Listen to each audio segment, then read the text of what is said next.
मालूम है जब हम लोग बचपन में थे तो साइकिल चलाना सीखते थे।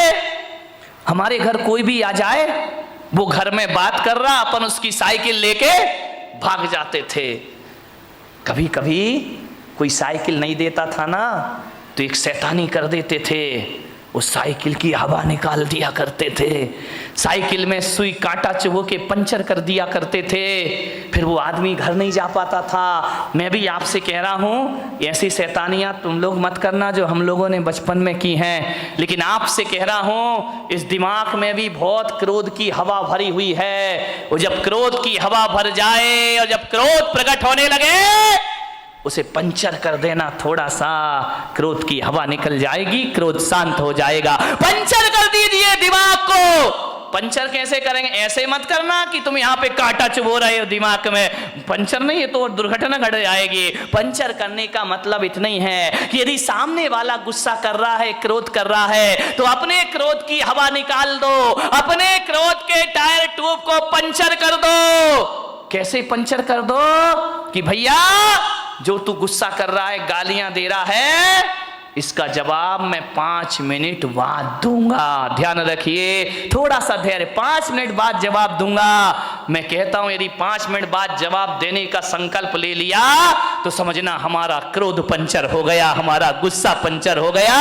5 मिनट बाद आप उस क्रोध का जवाब कभी नहीं दे पाएंगे। ध्यान, आपको लगेगा यार किन बातों पे लड़ रहे थे, किन बातों पर बहस हो रहा था, ये लड़ने जैसे कोई तो बात ही नहीं। क्रोध को पंचर कर दीजिए। एक आदमी को मैं जानता हूं, वो एक चिट्ठी लिख रहा था, ऐसी चिट्ठी ऐसी चिट्ठी ऐसी चिट्ठी, 4 पेज भर दिए उसने। इतनी गालियां इतने गंदे शब्द। मैं वहां पहुंच गया, मैंने कहा क्यों भाई क्या कर रहे हो? अरे बोले मेरा दोस्त है ना, अब दुश्मन बन गया है, बहुत मेरे अपमान किया उसने। मैं चिट्ठी लिख रहा हूं, हजारों गालियां उसने चिट्ठी में लिख दी। तेरा सत्यानाश हो, तू बर्बाद हो, तू धोखेबाज है। लालू चिल्ला रहा ना नीतीश को कि तू धोखेबाज है, तू धोखेबाज है, तूने धोखा दिया, गठबंधन तोड़ा, 1000 गालियां। ध्यान, चिल्लाते रहो, अभी तो सारी दुनिया में मोदी ही मोदी चल रहा है। ध्यान रखिए, 1000 गालियां लिखी उसने। बोले मैं इसको पोस्ट करने जा रहा हूं, उसके पास पहुंचेगी ये चिट्ठी। मैंने कहा एक काम कर मेरे भाई। बोले क्या? मैंने कहा एक काम कर, ये चिट्ठी तूने लिख दी? बोले लिख दी। मैंने कहा इसको आज नहीं कल पोस्ट ऑफिस में डालना, लेटर बॉक्स में डालना। बोले नहीं मैं तो आज ही डालूंगा। मैंने कहा नहीं तू कल डालना। तो बोले कि इससे क्या हो जाएगा महाराज, मेरा क्रोध ठंडा हो जाएगा। मैंने कहा बिल्कुल ठंडा हो जाएगा, तू हो या ना हो ये चिट्ठी तू कल डालना। लेकिन एक बात याद रखना, आज इस चिट्ठी को पैक मत कर, रखा रहने दे, कल पैक करना, टिकट लगाना और अपने दुश्मन के एड्रेस पर डाल देना। बोले ठीक है आप कह रहे तो ये नियम मैं पाल लेता हूं। उसने हजारों गालियां लिख करके एक लिफाफे में रख दी। दूसरे दिन जब डालने को गया तो उसने कहा कि यार एक बार पढ़ तो लूं, कोई गाली इसमें कम तो नहीं रह गई है। जैसे ही उसने पढ़ा, उसने देखा यार मैं कितना स्टैंडर्ड का आदमी और इतनी घटिया गालियां लिखा करता हूं, आप विश्वास नहीं करेंगे। जैसे ही उसने चिट्ठी पढ़ी, क्रोध शांत हुआ, चिट्ठी को फाड़ फूड़ कर डस्टबिन में डाल दिया। बोले जवाब देने से कोई मतलब। ध्यान रखना, क्रोध तात्कालिक पागलपन है। जब ये पागलपन पैदा होता है तो एक बात याद रखना, क्रोध तात्कालिक पागलपन की निशानी है। जब आदमी क्रोध में होता है तो पागलों जैसी हरकतें प्रारंभ कर दिया करता है। लेकिन एक बात ध्यान रखना, ऐसा पागलपन है जो जब पागलपन ये दूर होता है ना तो पश्चाताप दे करके जाता है हमारी जिंदगी को। सिवा पश्चाताप के हमारे हाथ कुछ लगता नहीं। क्रोध के तात्कालिक पागलपन को शांत करिए, वरना जिंदगी भर आपको पछताना पड़ेगा। ध्यान रखिए, क्रोध तो छोटी सी का टेम्परेरी चीज है, परमानेंट चीज नहीं है। लेकिन क्रोध में जो भी हम करते हैं वो हमें जिंदगी भर के लिए पश्चाताप दिया करता है। ध्यान रखिए, एक बात याद रखना, क्रोध पे थोड़ा ब्रेक लगाना है तो तात्कालिक उत्तर मत दीजिए, थोड़ा सा इंतजार करिए, क्रोध अपने आप शांत होकर के चला जाएगा।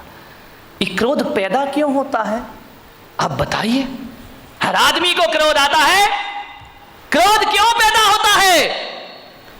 जब अपेक्षा बढ़ जाती है तो क्रोध का जन्म हो जाया करता है।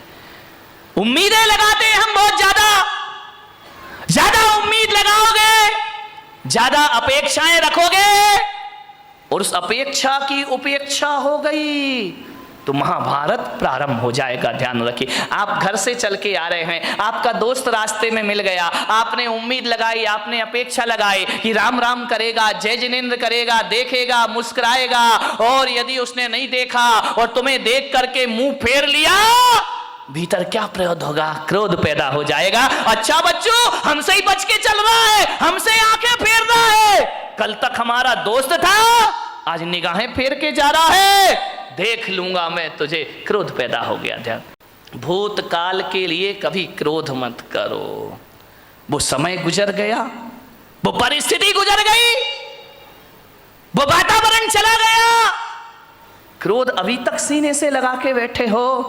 ध्यान रखिए, रात गई सो बात गई, भूल जाइए उसको। वरना कुछ लोग बचपन की दुश्मनी को आज तक अपने सीने से लगाकर, अरे किसी ने कुछ कह दिया, दो बातें कह दी, अरे तो क्या बिगड़ गया अपना है? यदि लड़ाई झगड़े में तुम जीत गए, जब भी ध्यान रखना, देवरानी से लड़ाई हो, सास से लड़ाई हो, भाई भाई की लड़ाई हो, बाप बेटे में लड़ाई हो, आदमी ये प्रयास करता है कि मैं जीत जाऊं, सामने वाला हार जाए तो बड़ी शांति मिला करती है। एक बात बताइए, आप एक बात मुझे बता दीजिए कि आप यदि छोटे मोटे झगड़ों में जीत गए तो क्या रामनाथ कोविंद आपको भारत रत्न का अवार्ड देंगे? नहीं देंगे तो बताओ, फिर खूब लड़ो, हाथ में डंडा ले लो, पत्थर, कौन सा सम्मान मिल जाएगा?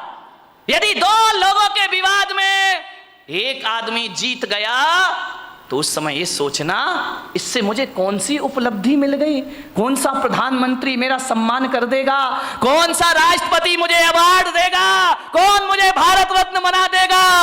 आप बताइए, आप जीत भी गए भाई से झगड़ के, देवरानी से यदि जिठानी जीत भी गई तो कौन सा उसे वर्ल्ड कप इनाम में मिल रहा है? विचार करिए, आप इतना दिमाग लगा लीजिए, लड़ने की क्या जरूरत, झगड़ने की क्या जरूरत है? और इस लड़ाई में जीत भी गए तो कौन सा हमारा नाम हो जाएगा, कौन सी मालाएं हम पर डलेंगी? अरे इतना ही जीतने का शौक है ना, तो जाओ सीमा पर पाकिस्तान को जीत कर आओ, भारत तुम्हें सम्मान की निगाहों से देखेगा, हिंदुस्तान में तुम्हारा सम्मान बढ़ेगा।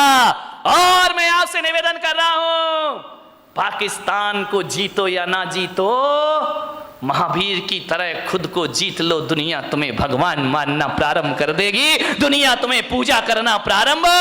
जीतना है तो अपने आप से जीतो, लड़ना है, झगड़ा करना है तो अपनी गलत प्रवृत्तियों से झगड़ा करो, ये दुनिया तुम्हें महापुरुषों की श्रेणी में ले जा करके बेटा। आदमी छोटी मोटी लड़ाइयों को बहुत बड़ी जीत समझता है। दो भाई लड़ गए, जीत गए तो अरे हम तो बहुत बड़े विश्व विजेता बन गए। इन जीतों में, छोटी जीतों से खुश मत हो।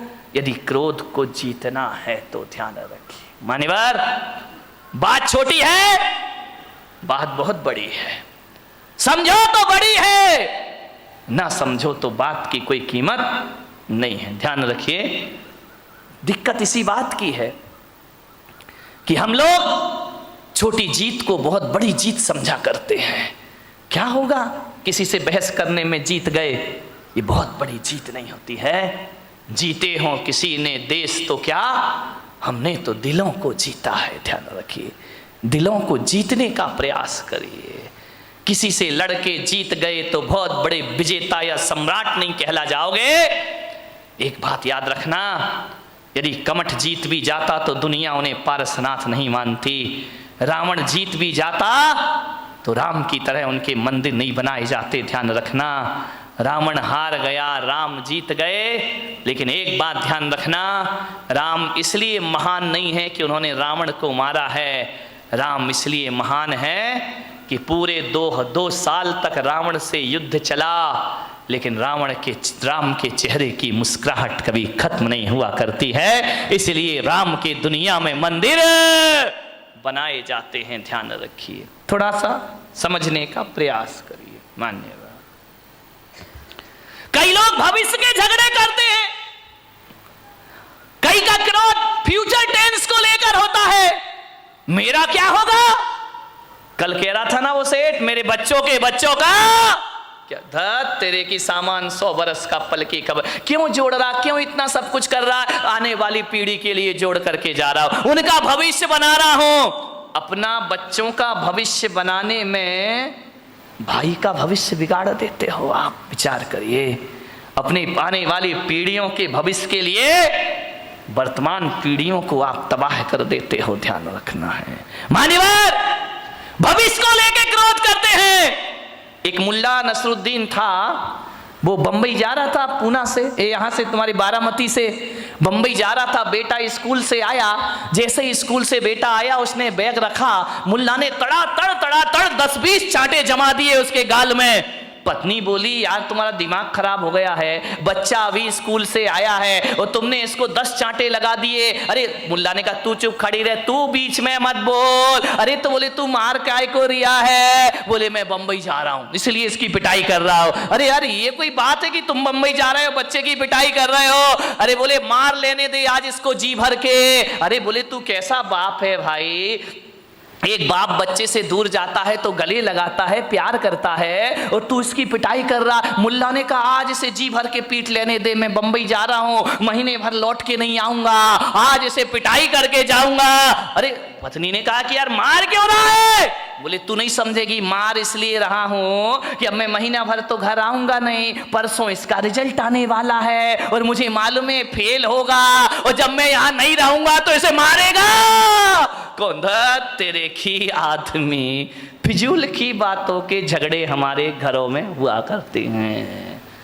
जिठानी लड़ती है, पति समझाता है कि झगड़ा मत कर, तुम कुछ नहीं समझते हो, तुम्हें अपने बच्चों का भविष्य दिखाई नहीं दिया करता है, भविष्य को लेके झगड़े कर रहे हो। एक बात ध्यान रखिए, न भूत को स्मरण करो, न भविष्य की चिंता करो, वर्तमान में जियो और वर्धमान बन करके खड़े हो जाइए, आपके जीवन की समस्याओं का हल हो जाएगा।